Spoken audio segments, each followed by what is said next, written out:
Children need discipline and structure. Children need order to their lives.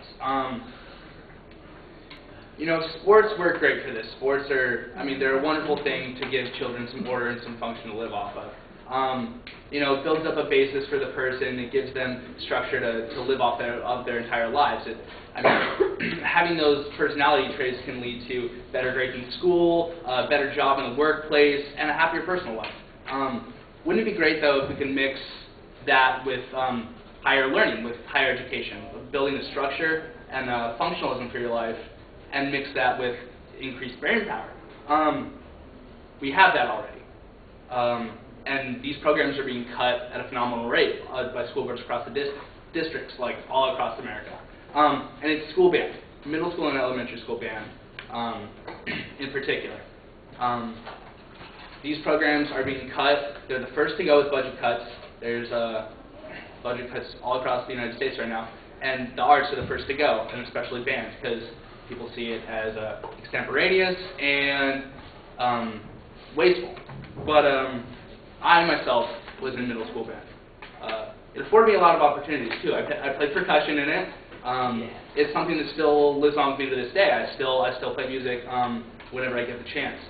It afforded me the opportunity to go to Carnegie Hall and play on stage when I was 13 years old, which is something not a lot of people get in their entire lifetimes, and I got it before I hit high school.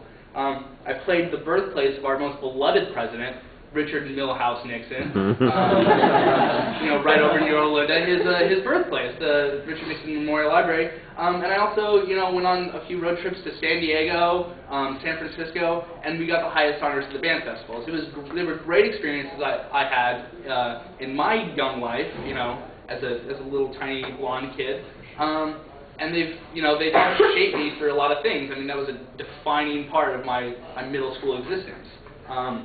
Especially for a time when a lot of kids are troubled and going through stuff, trying to figure out their identity. Having something that can not only bring them an inside group of friends, something to do, an extracurricular, and better learning power. So I'm here today to show you the benefits of school band programs, tell you how they're being cut, and tell you what we can do to promote these across the United States.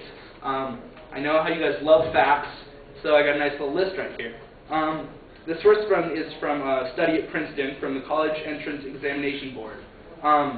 Students taking courses in music performance and music appreciation scored higher in the SATs than students with no arts participation.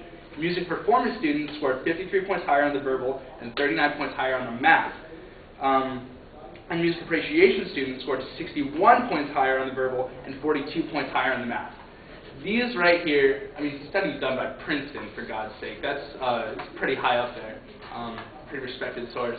And it shows a clear-cut evidence between music appreciation and musical playing and how you're going to score on these tests, which are a good indicator of what kind of college you're going to go to and what kind of job you're going to get after college. There's clear-cut evidence for this. Another study done by at UCI, University of California, Irvine, by Francis Rasher and Gordon Shaw, both PhDs, show that music is beating computers and enhancing early childhood development. Music training, specifically piano instruction, is far superior to computer instruction in dramatically enhancing children's abstract reasoning skills necessary for learning math and science. Learning music at an early age causes long-term enhancement of spatial temporal learning and reasoning. In a country where we focus so much on child development and we spend so much money on buying computer programs for them, making them watch the right TV shows during Sesame Street, one of the many, a clear-cut way to do it of childhood learning is through piano and music learning. It's clear-cut, it's simple, it's proven, and it's old. It goes a lot longer than the modern, more technologically advanced ways to do it, if you get one of those little leapfrog computers or something like that.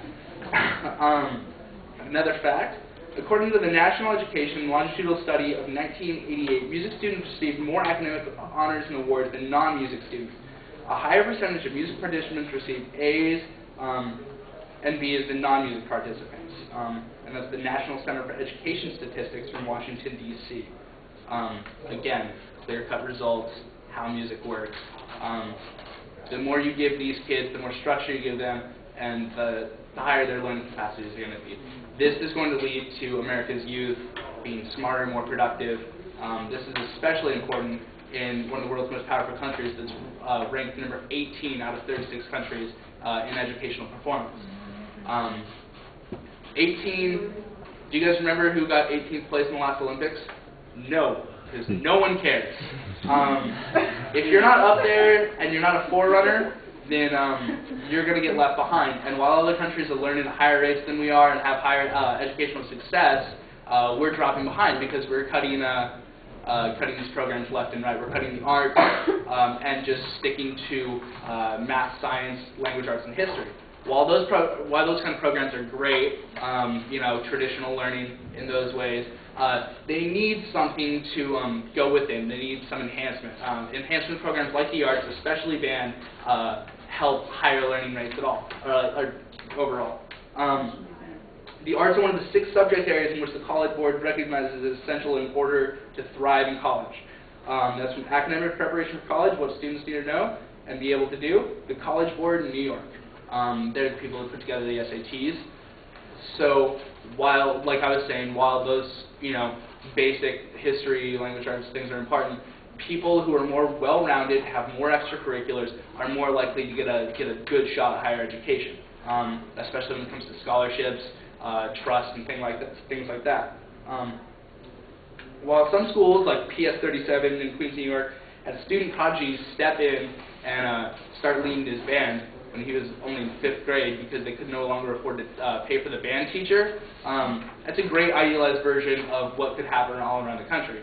But there are not a lot of 5th grade prodigies with the ability to step in and teach an entire music class in their elementary schools. Cuts like these, PS37 got lucky in Queens, New York. And this is from the New York Daily News, that little story. But things like that don't happen on a day-to-day basis. That's a special set of circumstances where someone stepped in and did something extraordinary. The way that all schools can get that are paid band instructors. My solution to this problem, we have a federal deficit at $11.2 trillion right now in counting. It's pretty large. But in the U.S., we have just around 200 million registered taxpayers. If you tacked on a $1 tax to each of these people in April when they paid their taxes to put toward education, arts programs like these could be reinstated all around the country. A $1 tax is not a lot, especially when you're thinking that you're investing in your country's future, our children. I've seen so many cheesy promotional banners in elementary school, children of the future, but it's true. That's what we're investing in, especially if we want to mooch off them, then we want them to pay their Social Security taxes for when we get too old to work, because that could possibly collapse. $1 per person to $200 million nationwide for all these programs. The cost versus the benefit of that, when you think about everyone paying $1 or children all over the country having the chance to join supplemental programs other than their straightforward formal education, that's a great investment for the American people to make. Especially right now when we're dealing with a very slow economy and things are kind of hazy for the future. Why not invest in the next generation? Ours isn't doing too well. Cutting back music in art programs has happened all around the classes, being replaced with concrete classes. You don't need to get rid of any of these concrete classes, but making these art programs easier, more accessible, and even maybe making mandatory electives like these would be a good solution for this. I have a little story to tell you that I got on the news this morning, actually, from the Baltimore Sun. It's just one more reason for you, and if you guys have any kids, to join band. It's the headline is California high school band girl fights off muggers with marching baton. This is from Quartz Hill, California. Don't mess with a marching band girl, especially when armed with a baton. A 17-year-old high school marching band student beat up 2 assailants who tried to mug her as she walked to school in this high-desert community about 40 miles north of Los Angeles, sheriff's officials said Tuesday. The girl punched one of the men in the nose, kicked the other in the groin, and beat both of them with a large baton before she ran away on Friday morning, officials said. The moral of the story is just don't mess with these marching band girls, or you might get what you deserve, said Los Angeles County Sheriff's Deputy Michael Rust. He said 2 men approached the girl from behind, grabbed her coat, and demanded money. Deputies searched near Court Hill School for